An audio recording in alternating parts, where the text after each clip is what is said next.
BFM Business présente la grande interview, Edwige Chevrillon. Bonsoir à tous, bienvenue dans la grande interview. Deux invités ce soir. Louis Gallois, qui est coprésident de la Fabrique de l'Industrie, ex-patron d'Airbus, ex-patron de PSA, bien sûr. Bonsoir, Louis Gallois. Merci d'être avec nous. On va parler justement de l'impact pour l'industrie française, l'impact pour l'aéronautique et aussi l'automobile de cette guerre des droits de douane. Et puis je recevrai Vincent Montagne, qui est le président du syndicat de l'édition. Il est président du FESILA du Livre de Paris, qui ouvre ses portes-là. Et puis évidemment, il est président de Média Participation. On verra avec lui aussi si l'édition est impactée par cette question des droits de douane. Louis Gallois, est-ce que pour vous, lorsque vous voyez ce qui se passe aujourd'hui, vous incarnez l'industrie française, est-ce que vous êtes très inquiet ? On doit être préoccupé. On est préoccupé d'abord par l'imprévisibilité totale des décisions qui sont prises. Oui. Comment voulez-vous que des industriels prennent des décisions lorsque le sol est aussi mouvant ? C'est une première difficulté, je crois qu'elle est essentielle. La seconde, évidemment, c'est que ça va impacter ceux qui exportent aux États-Unis. Et il va falloir qu'ils trouvent des marchés alternatifs ou qu'ils acceptent de rogner leurs marges ou qu'ils maintiennent leur prix, plus les droits de douane. 20% pour un certain nombre de produits, c'est supportable, pour d'autres, ça ne l'est pas. Donc il va y avoir certainement un impact sur l'industrie française. Il faut le mesurer, et il faut que les mesures soient prises pour essayer d'amortir ce choc. Oui. Alors attendez, justement, pendant que nous parlons, oui. Il y a un Conseil national de l'industrie, mais je sais aussi que vous, en amont, à la Fabrique de l'Industrie, qui défendait l'industrie française, oui. Vous avez un peu cogité sur l'impact. D'abord, vous attendez quelque chose de ce Conseil national de l'Industrie ou pas grand-chose ? C'est tout à fait normal qu'ils se réunissent dans la situation actuelle. Il faut que le ministre entende les industriels et que lui-même apporte un certain nombre de précision et peut-être de sécurité aussi aux industriels. Pour leur dire qu'il ne laissera pas tomber. Je pense que c'est ce qu'il est en train de leur dire. C'est ce qu'il a dit en tous les cas tout à l'heure à l'Assemblée nationale lors des questions au gouvernement. Il a été interpellé par Éric Coquerel, le président de la Commission des finances, président LFI. Il a donné d'abord quelques chiffres. Il y a 28 000 entreprises qui exportent aux États-Unis et plus de 40%, ça représente la moitié de leur chiffre d'affaires. Donc c'est quand même très important. Et il a dit, mais notre objectif, c'est d'éviter l'escalade, c'est plutôt de viser la désescalade, mais que on va essayer de voir comment on peut les protéger, comment on peut essayer d'instaurer une sorte de ceinture de protection. Qu'est-ce que vous voyez ? Il va falloir aussi que les industriels aillent chercher des clients ailleurs. Parce qu'il va falloir que, quand les États-Unis ferment leurs portes, eh bien, il faut aller chercher des partenaires ailleurs. Il va falloir discuter avec un certain nombre de pays. Moi, j'étais contre le Mercosur, par exemple, oui. Parce que je trouvais que ça portait atteinte à un certain nombre d'intérêts. Ah, maintenant, tout le monde, vous êtes pour le Mercosur ? Et maintenant, si Louis Gallois est pour le Mercosur, alors... Je me pose la question. Oui. Il va bien falloir qu'on trouve des alternatives en Asie du Sud-Est, en Amérique latine, peut-être en Afrique. Et puis, il y a la grande question de la Chine. La Chine qui va être en face de nous avec des capacités de production excédentaires qu'elle ne pourra pas vendre comme il vendait jusqu'à maintenant aux États-Unis et qui va chercher des marchés ailleurs qui vont être des marchés concurrents pour nous. Ça, c'est clair. Mais en même temps, ça peut être un partenaire. Oui. Est-ce que... donc, l'impact pour vous... Alors, l'impact d'abord pour l'aéronautique, que vous connaissez par cœur, parce qu'en plus, il y a déjà eu cette guerre des droits de douane. Donc, c'était quoi, en 2011 Il y a eu en 2011, puis il y a eu en 2017 aussi. En 2017, avec donc, toujours le match Boeing-Airbus. Comment ça s'est terminé et surtout, comment est-ce que vous voyez les choses et quel impact pour Airbus ? Eh bien, écoutez, ça ne s'est pas très bien terminé pour Boeing. Et mieux pour Airbus, la dernière fois. Vous savez, Boeing achète beaucoup en Europe, ne serait-ce que pour vendre des avions en Europe. Il achète évidemment des moteurs CFM qui sont à moitié américains, à moitié français. D'ailleurs, la question des droits de douane va être pittoresque parce qu'on assemble la moitié des moteurs en France mais avec des pièces qui viennent des États-Unis. Et on assemble l'autre moitié des moteurs aux États-Unis avec des pièces qui viennent de France. Et je voudrais savoir comment ça va se faire sur le plan des droits de douane. C'est assez curieux. En tout cas, Boeing, qui n'a pas d'alternative à ce moteur, va avoir un impact. Un certain nombre d'équipementiers français travaillent pour Boeing également. Ça représente à peu près quoi ? À l'inverse, Airbus, évidemment, importe des pièces des États-Unis, notamment de Spirit, mais Airbus a une caractéristique par rapport à Boeing, c'est qu'il a des chaînes d'assemblage aux États-Unis, et que donc il est américain d'une certaine manière, alors que Boeing n'est absolument pas européen. Donc s'il y a une bataille de droits de douane, je ne suis pas sûr que le gagnant, ça soit Boeing.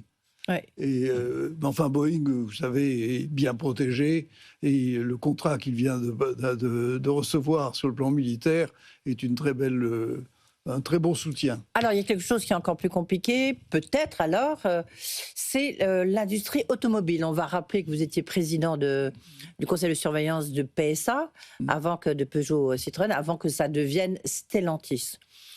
Pour l'automobile, sachant que Stellantis, l'objectif de la fusion justement de Stellantis, c'était d'aller sur le marché américain. Puis on a vu que c'est un peu plus compliqué que prévu. Stellantis est sur le marché américain. Oui, justement, c'était ça l'objectif de la constitution de ce groupe. Mais comment ça peut se passer ? Parce que les usines de Stellantis, on le voit bien même, il y en a certaines qui sont à l'arrêt, sont au Mexique et au Canada. Comment ça se passe ? Bien, écoutez, d'abord, Stellantis n'est pas le seul. Tous les constructeurs américains ont des usines, soit au Mexique, soit au Canada. Vous avez des pièces qui font 6 fois l'aller-retour entre le Canada et les usines de Detroit. Là aussi, la question des droits de douane va être épineuse. On ne voit pas très bien comment on va faire. Je pense que les constructeurs automobiles vont avoir à revoir leur dispositif. Mais Stellantis n'est pas mal placé dans la mesure où il est quand même un grand constructeur américain. Il a des usines au Mexique, il a certainement des activités avec le Canada, mais c'est un constructeur américain, il sera traité comme Ford ou General Motors. Donald Trump dit c'est absolument scandaleux qu'il y ait 0 voiture vendue au Japon, qu'il n'y ait aucune voiture américaine en Europe. Finalement, est-ce qu'il n'a pas un peu raison ? Il peut les vendre. En Europe, les voitures américaines, elles ne sont pas surtaxées. Le problème, c'est qu'elles ne correspondent pas au marché américain, au marché européen. Elles consomment énormément de carburant. Ce n'est pas du tout économe. Ce sont des voitures qui ont des caractéristiques qui n'attirent pas le client. Et on ne peut pas mettre tout sur la question des droits de douane. Il y a aussi des produits qui doivent être compétitifs. Les voitures américaines ne le sont pas sur le marché européen. Elles peuvent le devenir, mais elles ne le sont pas. Certaines le sont, Jeep en particulier. Oui. Vous avez pas mal de Jeep en Europe. Absolument. Parce que Jeep a été capable de sortir des modèles qui plaisent aux Européens. Mais est-ce que finalement, la question qu'on peut se poser à Louis Gallois, c'est est-ce que Trump n'a pas raison quelque part en disant « je vais protéger notre industrie », chose que nous n'avons pas fait, sauf dans l'aéronautique et dans l'automobile. Est-ce que finalement, on voit bien la difficulté qu'on a à réindustrialiser la France ? Est-ce que si on avait mis des droits de douane plus élevés, peut-être qu'on ne serait pas dans cette situation ? Je pense que la question que pose Trump est une vraie question. Oui. La désindustrialisation des États-Unis, le fait que le dollar soit poussé à la hausse constamment par le fait que c'est une monnaie de réserve que tout le monde veut, donc ça le pousse à la hausse, ce qui pénalise l'exportation, ce sont des vraies questions pour les Américains. Moi, je pense que la manière dont ils essaient de trouver la solution est une manière absolument désastreuse, dont les Américains vont être les premières victimes. Je ne sais pas comment Walmart va remplir ses rayons si les produits chinois n'arrivent plus. Et l'industrie américaine est incapable de prendre la place de l'industrie chinoise dans un délai raisonnable. Donc je pense ce qu'il fait actuellement, pour moi, est assez insensé. Parce que regardez, si nous on avait fait ça, le matin, c'est tout le débat du reste, sur les voitures chinoises en Europe, on serait peut-être pas là, non ? Moi, je ne suis pas, par principe, opposé à des mesures de protection. soit principe de réciprocité. Vous nous empêchez d'accéder à vos marchés publics, vous ne pourrez pas accéder à nos marchés publics. Vous avez des normes de sécurité que vous nous imposez, nous vous imposons des normes de sécurité. Il y a aussi le fait que nous sommes, à certains égards, un émergent par rapport à la Chine sur un certain nombre de sujets.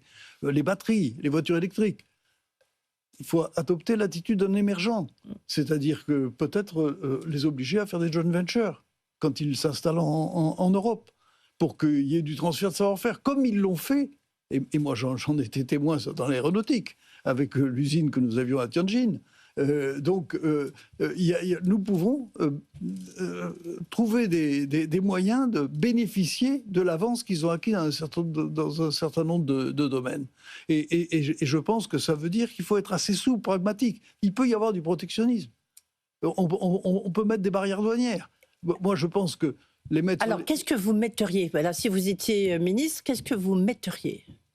Parce que là, on attend la riposte européenne. Emmanuel Macron vient de s'exprimer et a dit qu'il espère que Trump va revenir sur sa décision.